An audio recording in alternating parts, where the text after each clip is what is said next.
ओम श्री गणेशाय नमः। ओम नमः शिवाय। दोस्तों, आप सभी को हमारे YouTube channel Shraddha and faith में स्वागत है। दोस्तों, आज आप सुनेंगे सावन सोमवार की पावन व्रत कथा। दोस्तों, श्रावण महीना यानी श्रावण मास भगवान भोलेनाथ का सबसे प्रिय माना जाता है। इस महीने में शिवलिंग पूजा का विशेष महत्व माना जाता है। इसके अलावा इस दौरान पड़ने वाले सावन सोमवार व्रत का भी अपना खास महत्व है। मान्यताओं के अनुसार जो व्यक्ति सावन में आने वाले सभी सोमवार का विधि विधान से व्रत करता है, उसे 16 सोमवार व्रत का फल एक साथ प्राप्त हो जाता है। इस बार सावन सोमवार में एक अद्भुत संयोग बन रहा है। दोस्तों, इस बार सावन महीने में कुल 5 सोमवार व्रत पड़ेंगे। पहला 22 जुलाई को, दूसरा 29 जुलाई को, तीसरा 5 अगस्त को, चौथा 12 अगस्त को और पांचवा 19 अगस्त को पड़ेगा। दोस्तों, सावन दक्षिणायन में आता है, जिसके देवता शिव है। इसीलिए इन दिनों उन्हीं की आराधना शुभ फलदायक होती है। सावन के दौरान बारिश का मौसम होता है। पुराणों के मुताबिक शिव को चढ़ाने वाली फूल और पत्ते बारिश में ही आते हैं। इसीलिए सावन में शिव पूजा की परंपरा बनी। स्कंद पुराण में भगवान शिव ने सनत कुमार को सावन महीने के बारे में बताया कि मुझे श्रावण बहुत प्रिय है। इस महीने की हर तिथि, व्रत और हर दिन पर्व होता है। इसीलिए इस महीने नियम संयम से रहते हुए पूजा करने से शक्ति और पुण्य बढ़ते हैं। इस महीने का नाम श्रावण क्यों पड़ा? स्कंद पुराण और शिव पुराण के हवाले से जानकर इसके 2 वजह बताते हैं। पहली, इस महीने पूर्णिमा तिथि पर श्रवण नक्षत्र होता है। इस नक्षत्र के कारण ही महीने का यह नाम पड़ा है। दूसरी वजह, भगवान शिव ने सनत कुमार को बताया कि इसका महत्व सुनने के योग्य है, जिससे सिद्धि मिलती है। इसीलिए इसे श्रावण कहते हैं। इसमें निर्मलता का गुण होने से यह आकाश के समान है। इसीलिए इसे नभा भी कहा गया है।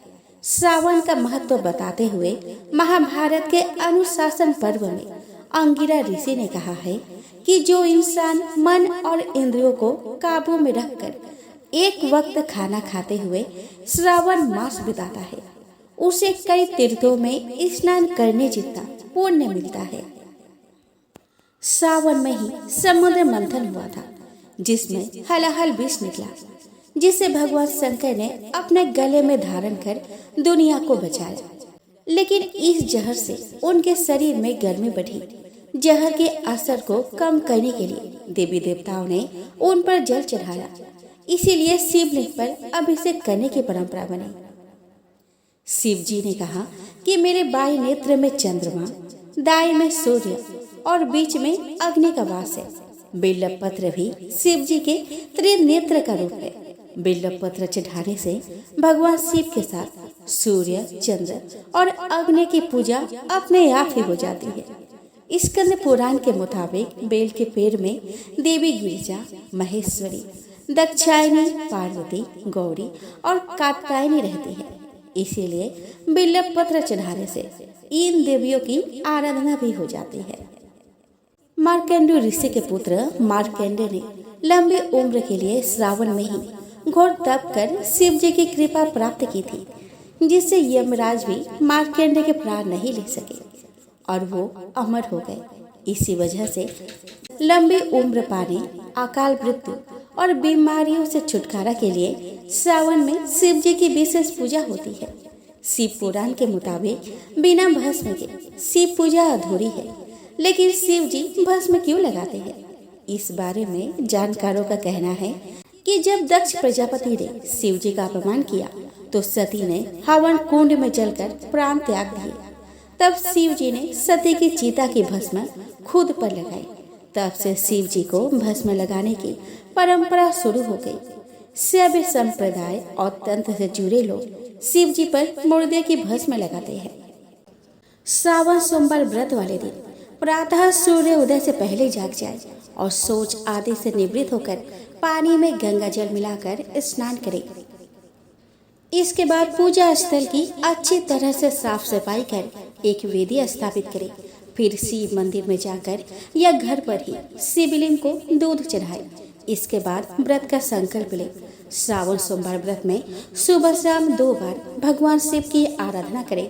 पूजा स्थल पर तिल का दीपक जलाए। अगर तिल का तेल ना हो तो शुद्ध घी का भी दीपक जला सकते हैं। इसके बाद भगवान शिव को पुष्प अर्पित करें और उन्हें सुपारी, पंचामृत, धतूरा, भांग और बेलपत्र चढ़ाए। शाम में श्रावण व्रत कथा का पाठ अवश्य करें। इसके बाद शिव जी की आरती कर प्रसाद सभी में बांट दें। तो चलिए दोस्तों, अब हम श्रवण करें श्रावण सोमवार की पावन व्रत कथा।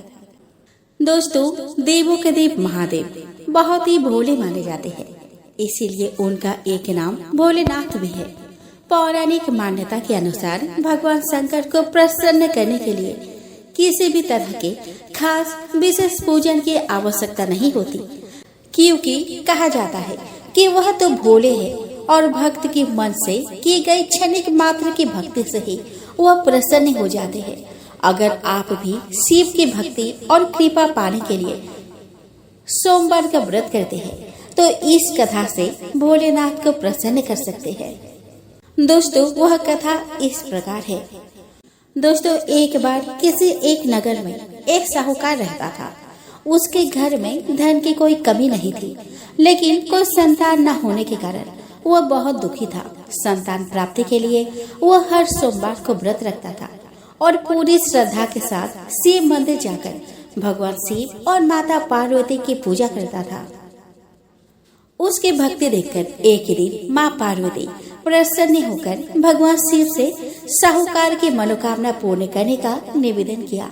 पार्वती जी के आग्रह पर भगवान शिव ने कहा कि हे पार्वती, इस संसार में हर प्राणी को उसके कर्मों का फल मिलता है और जिसके भाग्य में जो हो उसे भोगना ही पड़ता है। लेकिन पार्वती जी ने साहूकार की भक्ति देखकर उसकी मनोकामना पूर्ण करने की इच्छा व्यक्त की। माता पार्वती के आग्रह पर शिव जी ने साहूकार को पुत्र प्राप्ति का वरदान तो दे दिया, लेकिन उन्होंने बताया कि यह बालक 12 वर्ष तक ही जीवित रहेगा। माता पार्वती और भगवान शिव के बातचीत को साहूकार सुन रहा था, इसलिए उसे न तो इस बात की खुशी थी और न ही दुख। वह पहले की भांति शिव जी की पूजा करता रहा। कुछ समय बाद साहूकार की पत्नी ने एक पुत्र को जन्म दिया। जब वह बालक 11 वर्ष का हुआ तो उसे पढ़ने के लिए काशी भेज दिया गया। साहूकार ने पुत्र के मामा को बुलाकर उसे बहुत सारा धन देते हुए कहा कि तुम इस बालक को काशी विद्या प्राप्ति के लिए ले जाओ। तुम लोग रास्ते में यज्ञ कराते जाना और ब्राह्मणों को भोजन दक्षिणा देते हुए जाना। दोनों मामा भांजे इसी तरह यज्ञ कराते और ब्राह्मणों को दान दक्षिणा देते काशी नगरी निकल पड़े। इस दौरान रात में एक नगर पड़ा, जहाँ नगर के राजा की कन्या का विवाह था। लेकिन जिस राजकुमार से उसका विवाह होने वाला था वह एक आंख से काना था। राजकुमार के पिता ने अपने पुत्र के काना होने की बात को छुपाने के लिए उसने सोचा कि क्यों न मैं साहूकार के पुत्र को दूल्हा बनाकर राजकुमारी से विवाह करा दूं। विवाह के बाद इसको धन देकर विदा कर दूंगा और राजकुमारी को अपने नगर ले आऊंगा। लड़के को दूल्हे के वस्त्र पहनाकर राजकुमारी से विवाह करा दिया गया। साहूकार का पुत्र ईमानदार था, उसे यह बात सही नहीं लगी, इसलिए उसने अवसर पाकर राजकुमारी के दुपट्टे पर लिखा कि तुम्हारा विवाह तो मेरे साथ हुआ है, लेकिन जिस राजकुमार के संग तुम्हें भेजा जाएगा वो एक आंख से काना है। मैं तो काशी पढ़ने जा रहा हूँ। जब राजकुमारी ने चुन्नी पल्ली की बातें पढ़ी तो उसने अपने माता पिता को यह बात बताई। राजा ने अपनी पुत्री को विदा नहीं किया, फिर बारात वापस चली गई। दूसरी ओर साहूकार का लड़का और उसका मामा काशी पहुँचे और वहां जाकर उन्होंने यज्ञ किया। जिस दिन लड़का 12 साल का हुआ उस दिन भी यज्ञ का आयोजन था। लड़के ने अपने मामा से कहा कि मेरी तबीयत कुछ ठीक नहीं है। मामा ने कहा कि तुम अंदर जाकर आराम कर लो। शिव जी के वरदान अनुसार कुछ ही देर में उस बालक के प्राण निकल गए। मृत भांजे को देखकर उसके मामा ने विलाप करना शुरू किया। संजोग बस उसी समय शिव जी और माता पार्वती उधर से जा रहे थे। पार्वती माता ने भोलेनाथ से कहा कि कि स्वामी, मुझे इसके रोने के स्वर सहन नहीं हो रहा, आप इस व्यक्ति के कष्ट को अवश्य दूर करें। जब शिव जी मृत बालक के समीप गए तो वह बोले कि यह उसी साहूकार का पुत्र है जिससे मैंने 12 वर्ष की आयु का वरदान दिया था। अब इसकी आयु पूरी हो चुकी है। लेकिन मातृ भाव से विभोर माता पार्वती ने कहा कि हे महादेव, आप इस बालक को और आयु देने की कृपा करें, अन्यथा इसके वियोग में इसके माता पिता भी तड़प तड़प कर मर जाएंगे। माता पार्वती के पुनः आग्रह पर भगवान शिव ने उस लड़के को जीवित होने का वरदान दे दिया। शिव जी की कृपा से वह लड़का जीवित हो गया। शिक्षा पूरी करके लड़का मामा के साथ अपने नगर की ओर वापस चल दिया। दोनों चलते हुए उसी नगर में पहुँचे जहाँ उसका विवाह हुआ था। उस नगर में भी उन्होंने यज्ञ का आयोजन किया। उस लड़के के ससुर ने उसे पहचान लिया और महल में ले जाकर उसकी खातिरदारी की और अपने पुत्री को विदा किया। इधर साहूकार और उसकी पत्नी भूखे प्यासे रहकर बेटे की प्रतीक्षा कर रहे थे। उन्होंने प्रण कर रखा था कि यदि उन्हें अपने बेटे की मृत्यु का समाचार मिला तो वह भी प्राण त्याग देंगे, परंतु अपने बेटे के जीवित होने का समाचार पाकर वह बेहद प्रसन्न हुए। उसी रात भगवान शिव ने साहूकार के स्वप्न में आकर कहा कि हे सृष्टि, मैंने तेरे सोमवार के व्रत करने और व्रत कथा सुनने से प्रसन्न होकर तेरे पुत्र को लंबी आयु प्रदान की है। इसी प्रकार जो कोई सोमवार व्रत करता है और कथा सुनता और पढ़ता है, उसके सभी दुख दूर होते हैं और सभी मनोकामनाएं पूर्ण होती है। आइए दोस्तों, अब हम श्रवण करें शिव पुराण का बिंदुक ब्राह्मण की कथा। दोस्तों, समुद्र के निकटवर्ती प्रदेश में वास्कल नामक गांव है, जहां वैदिक धर्म से विमुख महापापी मनुष्य रहते हैं। वे सभी दुष्ट हैं और उनका मन दूषित विषय भोगों में ही लगा रहता है। वे देवताओं एवं भाग्य पर विश्वास नहीं करते। वे सभी कुटिल वृत्ति वाले हैं। वे किसानी करते हैं और विभिन्न प्रकार के अस्त्र शस्त्र रखते हैं। वे व्यभिचारी हैं। वे इस बात से पूर्णतः अनजान हैं कि ज्ञान, वैराग्य तथा सद्धर्म ही मनुष्य के लिए परम पुरुषार्थ है। वे सभी पशु बुद्धि है। अन्य समुदाय के लोग भी उन्हीं की तरह बुरे विचार रखने वाले धर्म से विमुख है। वे नित्य कुकर्म में लगे रहते हैं एवं सदा विषय भोगों में डूबे रहते हैं। वहाँ की स्त्रियां भी बुरे स्वभाव की, स्वेच्छाचारिणी, पाप में डूबी, कुटिल सोच वाली और व्यभिचारिणी है। वे सभी सद्व्यवहार और सदाचार से सर्वथा शून्य है। वहाँ सिर्फ दुष्टों का निवास है। वास्कल नामक गांव में बेदुक नाम का एक ब्राह्मण रहता था। वो अधर्मी, दुरात्मा और महापापी था। उसकी स्त्री बहुत ही सुंदर थी। उसका नाम चंचूला था। वह सदा उत्तम धर्म का पालन करती थी, परंतु विदुर वैश्यगामी था। इस तरह कुकर्म करते हुए बहुत समय व्यतीत हो गया।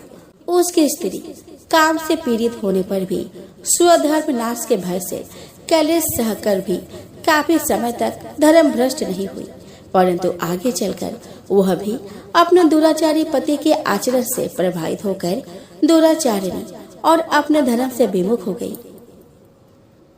इस तरह दुराचार में डूबे हुए उन पति पत्नी का बहुत सा समय व्यर्थ बीत गया। वैश्यगामी, दूषित बुद्धि वाला वह दुष्ट ब्राह्मण विदुक समय अनुसार मृत्यु को प्राप्त हुआ और नरक में चला गया। बहुत दिनों तक नरक के दुखों को भोगकर वह मूढ़ बुद्धि पापी विंध्या पर्वत पर भयंकर पिशाच हुआ। इधर उस दुराचारी विदुक के मर जाने पर वह चंचूला नामक स्त्री बहुत समय तक पुत्री के साथ अपने घर में रहती रही। पति की मृत्यु के बाद वह भी अपने धर्म से गिरकर पर पुरुषों का संग करने लगी। सतिया विपत्ति में भी अपने धर्म का पालन करना नहीं छोड़ती। यही तो तप है। तप कठिन तो होता है, लेकिन इसका फल मीठा होता है। विषयी इस सत्य को नहीं जानता, इसीलिए वह विषयों के विष फल का स्वाद लेते करता है। एक दिन दैवयोग से किसी पुण्य पर्व के आने पर वह अपने भाई बंधुओं के साथ गोकर्ण क्षेत्र में गई। उसने तीर्थ के जल में स्नान किया और बंधुजनों के साथ यत्र तत्र घूमने लगी। घूमते घूमते वह एक देव मंदिर में गई। वहां उसने एक ब्राह्मण के मुख से भगवान शिव की परम पवित्र एवं मंगलकारी कथा सुनी। कथावाचक ब्राह्मण कह रहे थे कि जो स्त्रियां व्यभिचार करती है वे मरने के बाद जब यमलोक जाती है तो यमराज के दूत उन्हें तरह तरह से संयंत्रण देते हैं। वे उसके कामांगों को तप्त लोहे दंड से दागते हैं। तप्त लोहे के पुरुष से उसका संसर्ग कराते हैं। वे सारे दंड इतने वेदना देने वाले होते हैं कि जीव पुकार पुकार कर कहता है कि अब वह ऐसा नहीं करेगा, लेकिन यमदूत उसे छोड़ते नहीं। कर्मों का फल तो सभी को भोगना ही पड़ता है। देव, ऋषि, मनुष्य सभी इससे बंधे हुए हैं। ब्राह्मण के मुख से यह वैराग्य बढ़ाने वाली कथा सुनकर चंचुला भय से व्याकुल हो गई। कथा समाप्त होने पर सभी लोग वहां से चले गए। तब कथा वाचने वाले ब्राह्मण देवता से चंचुला ने कहा कि हे ब्राह्मण, धर्म को न जानने के कारण मेरे द्वारा बहुत बड़ा दुराचार हुआ है। स्वामी, मेरे ऊपर कृपा कर मेरा उद्धार कीजिए। आपके प्रवचन को सुनकर मुझे इस संसार से वैराग्य हो गया है। मुझ मूढ़ चित्त वाली पापिनी को धिक्कार है। मैं निंदा के योग्य हूँ। मैं बुरे विषयों में फंसकर अपने धर्म से विमुख हो गई थी। कौन मुझ जैसी कुमार्ग में मन लगाने वाली पापिनी का साथ देगा? जब यमदूत मेरे गले में फंदा डालकर मुझे बांध कर ले जाएंगे और नरक में मेरे शरीर के टुकड़े करेंगे, तब मैं कैसे उन महायातनाओं को सहन कर पाऊंगी? मैं सब प्रकार से नष्ट हो गई हूँ, क्योंकि अभी तक मैं हर तरह से पाप में डूबी रही हूँ। हे ब्राह्मण, आप मेरे गुरु हैं, आप ही मेरे माता पिता हैं। मैं आपके शरण में आई हूँ। मुझ अबला का अब आप ही उद्धार कीजिए। इस प्रकार विलाप करते हुए चंचुला ब्राह्मण देवता के चरणों में गिर पड़ी। तब ब्राह्मण ने उसे कृपा पूर्वक उठाया। ब्राह्मण बोले कि नारी, तुम सौभाग्यशाली हो जो भगवान शंकर की कृपा से तुमने वैराग्यपूर्ण शिव पुराण की कथा सुनकर समय से अपनी गलती का एहसास कर लिया है। तुम डरो मत और भगवान शिव के शरण में जाओ। उनकी परम कृपा से तुम्हारे सभी पाप नष्ट हो जाएंगे। मैं तुम्हें भगवान शिव की कथा सहित वह मार्ग बताऊंगा जिसके द्वारा तुम्हें सुख देने वाली उत्तम गति प्राप्त होगी। शिव कथा सुनने से तुम्हारी बुद्धि शुद्ध हो गई है और तुम्हें पश्चाताप हुआ है तथा मन में वैराग्य उत्पन्न हुआ है। पश्चाताप ही पाप करने वाले पापियों के लिए सबसे बड़ा प्रायश्चित है। पश्चाताप ही पापों का शोधक है। इससे ही पापों की शुद्धि होती है। सत्पुरुषों के अनुसार पापों की शुद्धि के लिए प्रायश्चित पश्चाताप से ही संपन्न होता है। जो मनुष्य अपने कुकर्म के लिए पश्चाताप नहीं करता वह उत्तम गति प्राप्त नहीं करता, परंतु जिसे अपने कुकृत्यों पर हार्दिक पश्चाताप होता है वो अवश्य उत्तम गति का भागीदार होता है। इसमें कोई शक नहीं है। शिव पुराण की कथा सुनने से चित्त की शुद्धि और मन निर्मल हो जाता है। शुद्ध चित्त में ही भगवान शिव व पार्वती का वास होता है। वह शुद्ध आत्मा पुरुष सदा शिव के पद को प्राप्त होता है। इस कथा का श्रवण सभी मनुष्य के लिए कल्याणकारी है, अतः इसकी आराधना और सेवा करनी चाहिए। यह कथा भव बंधन रूपी रोग का नाश करने वाली है। भगवान शिव की कथा सुनकर हृदय में उसका मनन करना चाहिए।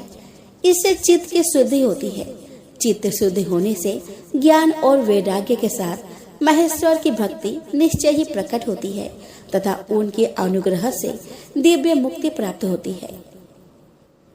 हे ब्राह्मण पत्नी, तुम अन्य विषयों से अपने मन को हटाकर भगवान शंकर की इस परम कथा को सुनो। इससे तुम्हारे चित्त की शुद्धि होगी और तुम्हें मोक्ष की प्राप्ति होगी। जो मनुष्य निर्मल हृदय से भगवान शिव के चरणों का चिंतन करता है उसकी एक ही जन्म में मुक्ति हो जाती है। यह कहकर वे ब्राह्मण चुप हो गए। उनका हृदय करुणा से भर गया। वे ध्यान में मग्न हो गए।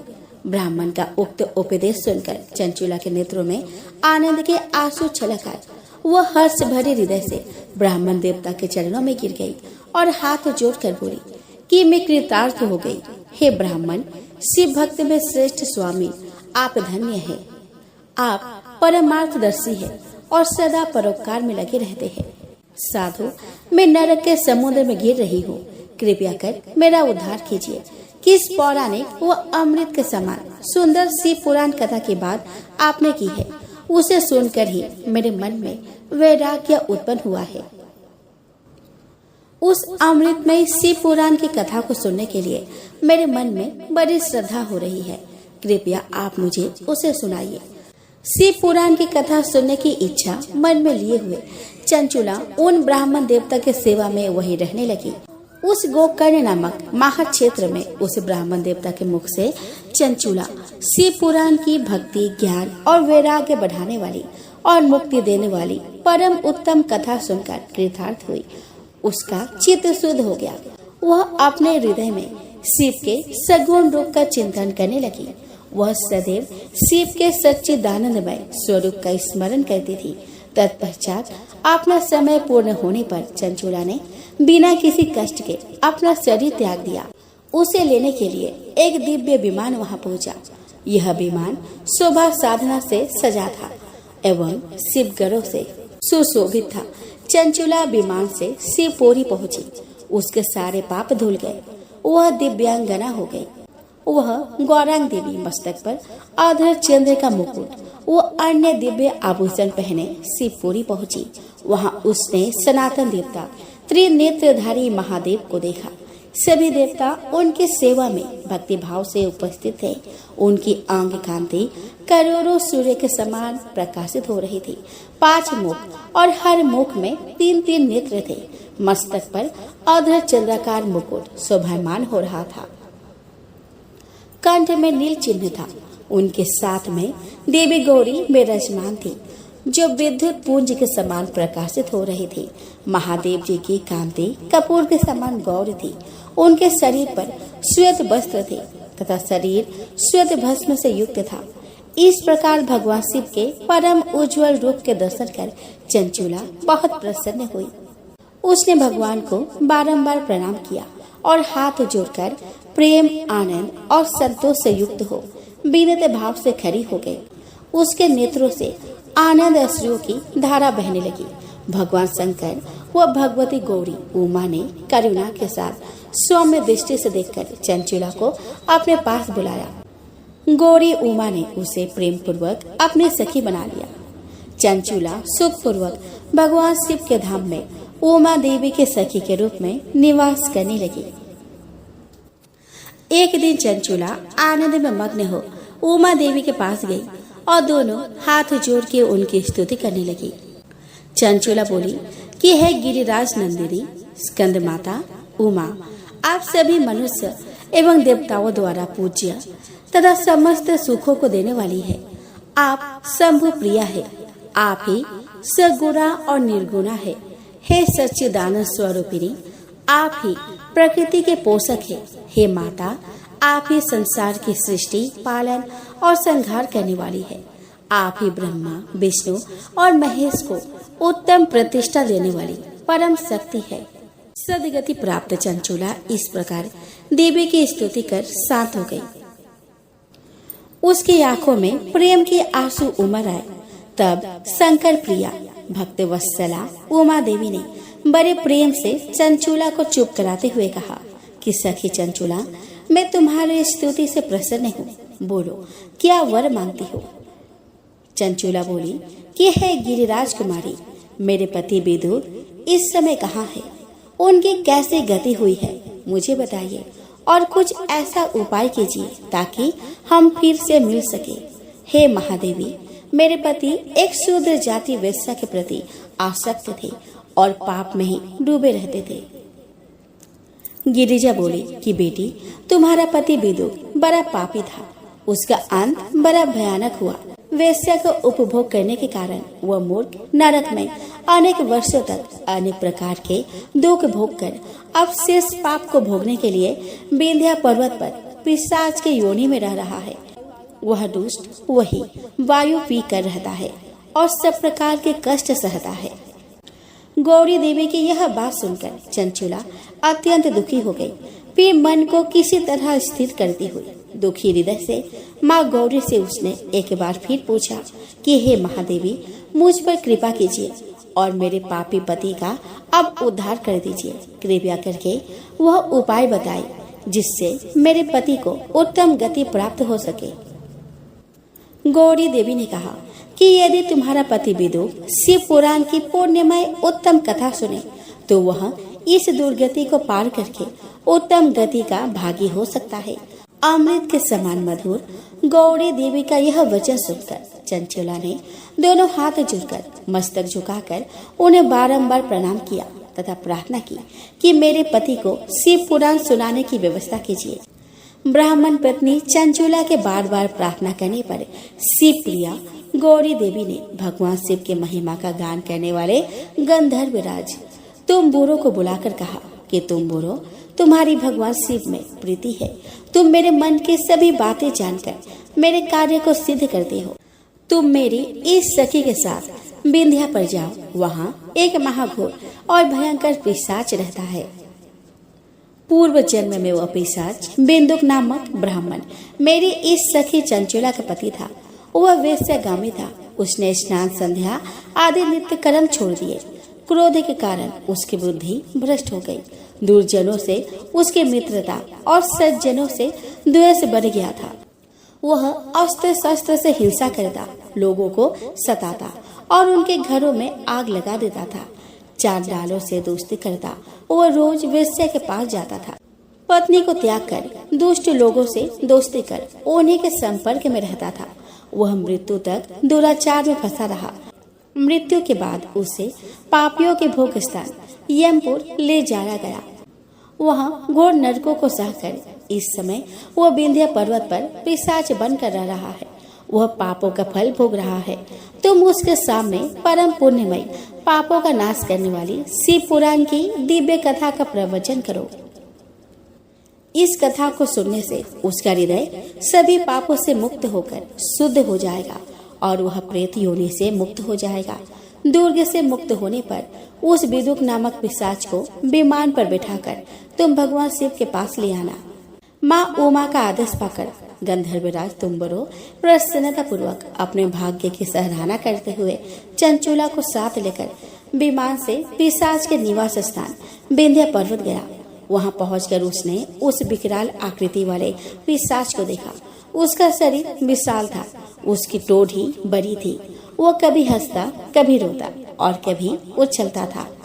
महाबली तुम्बुरो ने विदुक नामक पिशाच को पासों में बांध लिया और उसके पश्चात तुम्बुरो ने शिव पुराण की कथा बांचने के लिए स्थान तलाश कर मंडप की रचना की। शीघ्र ही इस बात का पता लोगों को चल गया कि एक पिशाच के उद्धार हेतु देवी पार्वती की आज्ञा से तुम्बुरो शिव पुराण की अमृत कथा सुनाने विंध्य पर्वत पर आ रहा है। उस कथा को सुनने के लोभ से बहुत से देवर्षि वहां पहुंच गए। सभी को आदर पूर्वक स्थान दिया गया। पिशाच विदुक को उपासों से बांधकर आसन पर बिठाया गया और तब तुम्बुरो ने परम उत्तम शिव पुराण की अमृत कथा का गान शुरू किया। उसने पहले वेदेश्वर संहिता से लेकर 7वीं वायु संहिता तक शिव पुराण की कथा का स्पष्ट वर्णन किया। 7 संहिताओं सहित शिव पुराण को सुनकर सभी श्रोता कृतार्थ हो गए। परम पुण्यमय शिव पुराण को सुनकर पिशाच सभी पापों से मुक्त हो गया और उसने पिशाच शरीर को त्याग कर दिया। शीघ्र ही उसका रूप दिव्य हो गया। उसका शरीर गौर वर्ण का हो गया। शरीर पर श्वेत वस्त्र और पुरुषों के आभूषण आ गए।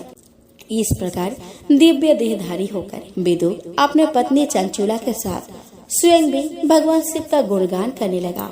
उसे इस दिव्य रूप में देखकर सभी को बहुत आश्चर्य हुआ। उसका मन परम आनंद से परिपूर्ण हो गया। सभी भगवान महेश्वर के अद्भुत चरित्र को सुनकर कृतार्थ हो गए। उनका यशोगान करते हुए अपने अपने धाम को चले गए।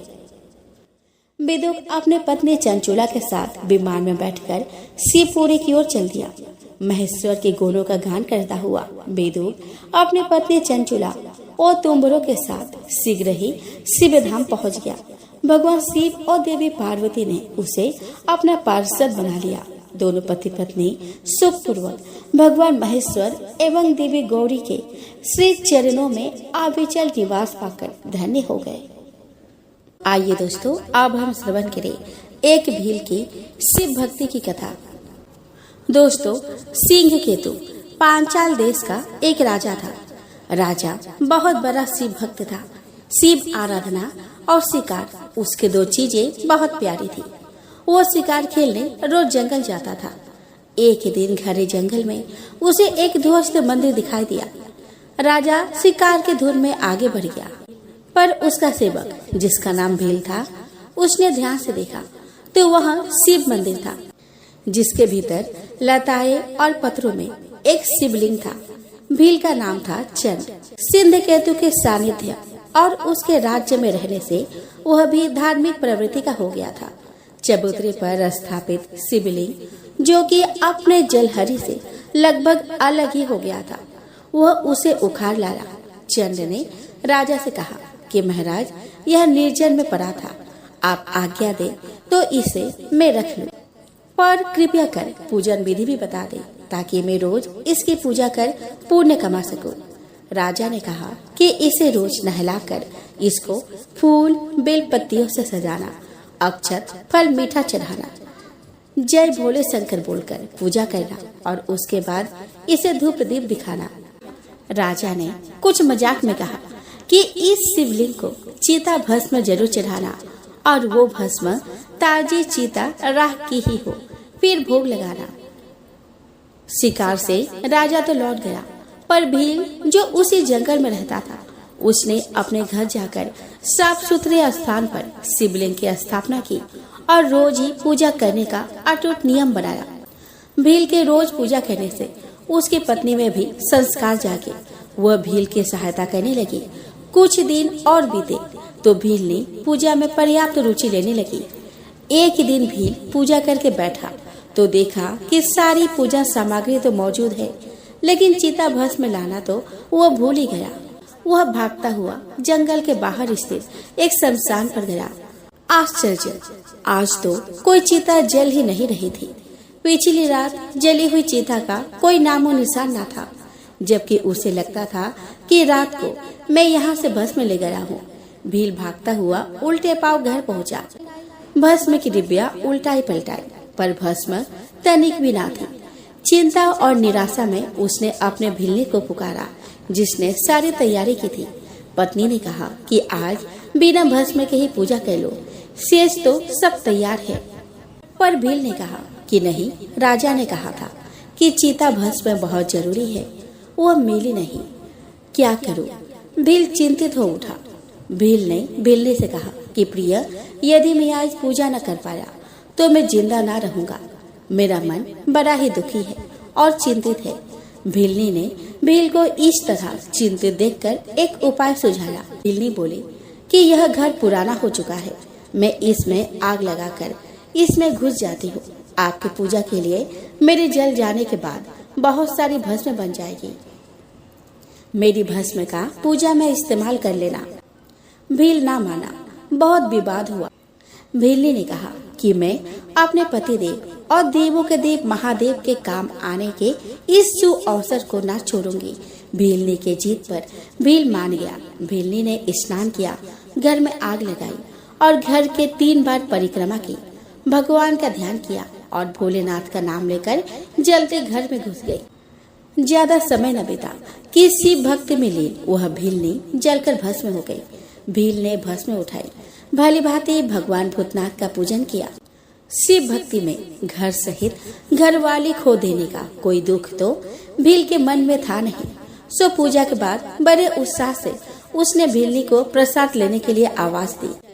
क्षण के भीतर ही उसकी पत्नी समीप बने घर में आती दिखी। जब वह पास आई तो भील को उसको और अपने घर के जलने का ख्याल आया। उसने पूछा कि यह कैसे हुआ, तुम कैसे आई, यह घर कैसे वापस बन गया। भीलनी ने सारी कथा कह सुनाई। जब धधकती आग में घुसी तो लगा कि जल में घुसती जा रही हूँ और मुझे नींद आ रही है। जगने पर देखा कि मैं घर में ही हूँ और आप प्रसाद के लिए आवाज लगा रहे हैं। वे यह सब बात कर ही रहे थे कि अचानक आकाश से एक विमान वहां उतरा और उसमें भगवान के 4 गण थे। उन्होंने अपने हाथों से उठाकर उन्हें विमान में बैठा लिया। गणों का हाथ लगते ही दोनों के शरीर दिव्य हो गए। दोनों ने शिव महिमा का गुणगान किया और फिर वे अत्यंत श्रद्धा युक्त भगवान की आराधना का फल भोगने शिव लोक चले गए। आइए दोस्तों, अब हम श्रवण करें शिव चालीसा। श्री गणेश गिरिजा सुवन मंगल बोले सुजान, कहते अयोध्या दास तुम देहु अभय वरदान। जय गिरिजापति दीन दयाला, सदा करत संतन प्रतिपाला। पाले चंद्रमा सोहत नीके, कानन कुंडल नागफनी के। अंगे गौर सिर गंग बहाय, मुंडे माल तन छारे लगाए। वस्त्र खाल बाघंबर सोहे, छवि को देख नाग मुनि मोहे। मैना मातु की है विदुलारी, माँ में अंग सोहत छवि न्यारी। कर त्रिशूल सोहत छवि भारी, करत सदा शत्रुन छयकारी। नंदी गणेश सोहता कैसे, सागर मध्य कमल है जैसे। कार्तिक श्यामे और गर राव, या छवि को कही जात न काऊ। देवन जब ही जाए पुकारा, तब ही दुखे प्रभु आप निवारा। किया आप तब तारक भारी, देवन सब मिली तुम ही जुआरी। तुरत सडानन आप पठायो, लवनी में से महामारी गिरायो। आप जलंधर असुर संहारा, सुयस तुम्हारा विदित संसारा। त्रिपुरासुर संयुद्ध मचाई, सब ही कृपा कर लीने बचाई। किया तप ही भागीरथ भारी, पूर्व प्रतिज्ञा तसु पुरारी। दानिन महम तुम सम को नाही, सेवक स्तुति करत सदाहि। वेद नाम महिमा तव गाई, अकथ अनादि भेद नहीं पाई। प्रगति उदधि मंथन में ज्वाला, जड़े सुरासुर भय बिहाला। किन्हे दया तह करी सहाय, नीलकंठ तब नाम कहाई। पूजन रामचंद्र जब कीन्हा, जीत के लंक विभीषण दीन्हा। सहस कमल हो रहे धारी, किन्हे परीक्षा तब ही पुरारी। एक कमल प्रभु राखे उजोई, कमल नयन पूजन चाह सोई। कठिन भक्ति देखी प्रभु शंकर, भय प्रसन्न दिए इच्छित वर। जय जय जय अनंत अविनाशी, करत कृपा सबके घटवासी। दुष्ट सकल नित्य मोहि सतावे, भ्रमति रहे मोहि चैन न आवे। त्राहि त्राहि मैं नाथ पुकारो, यही अवसर मोहि जाने उबारो। ले त्रिशूल शत्रुन को मारो, संकट से मोहि आने उबारो। मातु पिता भ्राता सब कोई, संकट में पूछत नाही कोई। स्वामी ये कहे आस तुम्हारी, आय हरहु अब संकट भारी। धन निर्धन को देत सदाही, जो कोई जाचे वो फल पाही। अस्तुति के ही विधि करो तुम्हारी, क्षम हो नाथ अब चूक हमारी। शंकर हो संकट के नाशन, मंगल कारण विघ्न विनाशन। योगी यति मुनि ध्यान लगावे, नारद सारद शीस नवावे। नमो नमो जय नमो शिवाय, सूर्य ब्रह्मादि के पार न पाए। जो यह पाठ करे मन लाई, ता पार होते है शंभु सहाय। ऋणियो जो कोई हो अधिकारी, पाठ करे सो पावन हारी। पुत्रहीन करे इच्छा कोई, निश्चय शिव प्रसाद ही होई। पंडित त्रयोदशी को लावे, ध्यान पूर्वक होम करावे। त्रयोदशी व्रत करे हमेशा, तन नहीं ताकि रहे कलेसा। धूप दीप नैवेद्य चढ़ावे, शंकर सम्मुख पाठ सुनावे, जन्म जन्म के पाप नसावे, अंत्यवास शिव पूरे में पावे।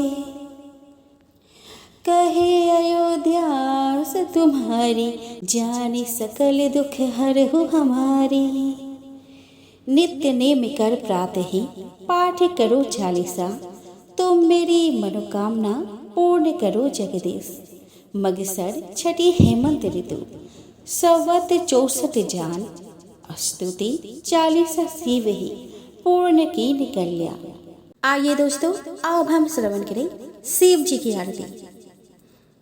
ओम जय शिव ओंकारा, स्वामी जय शिव ओंकारा, ब्रह्मा विष्णु सदा शिव हरिधांगी धारा।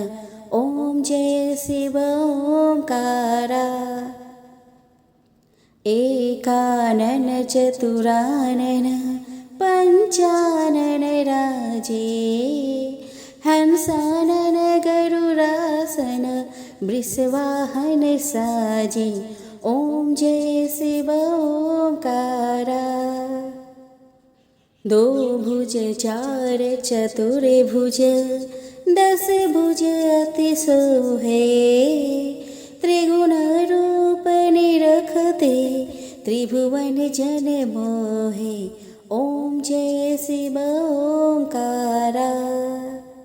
अक्षमाला बनमाला मुंडमाला धारी, त्रिपुरारी कंसारी बरमाला धारी। ओम जय शिव ओंकारा। श्वेतांबर पीतांबर बाघंबर अंगे, सनकादिक गरुणादिक भूतादिक संगे। ओम जय शिव ओंकारा। कर के मध्य कमंडलो, चक्र त्रिशूलधारी, सुखकारी दुखहारी जग पालनकारी। ओम जय शिव ओंकारा। ब्रह्मा विष्णु सदा शिव जानत अविवेका, मधु कटभ दो मारे सूर भय करे। ओम जय शिव ओंकारा। लक्ष्मी वो सावित्री पार्वती संगा, पार्वती अर्धांगी शिवल हरि गंगा। ओम जय शिव ओंकारा। पर्वत सोहे पार्वती शंकर कैलासा, भांग धतुर का भोजन भस्मी में वासा। ओम जय शिव ओंकारा। जटा में गंग बहत है, गल मुंडन माला, शेष नाग लिपटावत ओढ़त मृग छाला। ओम जय शिव ओंकारा। काशी में विराजे विश्वनाथ नंदी ब्रह्मचारी, नीत उठा दर्शन पावत महिमाति भारी। ओम जय शिव ओंकारा। त्रिगुण स्वामी जी की आरती, जो कोई नर गावे, कहत शिवानंद स्वामी मन वांछित फल पावे। ओम जय शिव